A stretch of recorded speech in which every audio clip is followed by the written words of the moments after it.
ఇవన్నీ చెబుతా ఉన్నారనుకో, మనం ముందుగా చెప్పామంటే ఆ పిల్లలకి వాళ్ళు అమ్మ నన్ను ఇట్లా చేశాడు, తాత రమ్మన్నాడు, ఇట్లా చేశాడమ్మా అని చెబుతారు. వాళ్ళకి ఏం చెప్పాలో తెలియకపోతే ఇలానే ఉంటుంది, జరుగుతూ ఉంటాయి, ఘోరాలు జరుగుతూ ఉన్నాయి.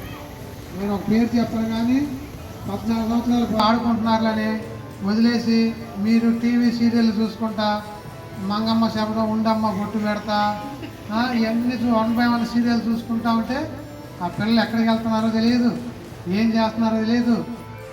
ఇన్స్టాగ్రామ్లు చూస్తున్నారో తెలియదు, ఇన్స్టాగ్రామ్లో వాడు ఎవడో తెలియదు, ముక్కు ముఖం తెలియదు, వాడు చెప్పే మాటలకి ఆకర్షణ గురైపోయి వెళ్ళిపోతూ ఉంటారు.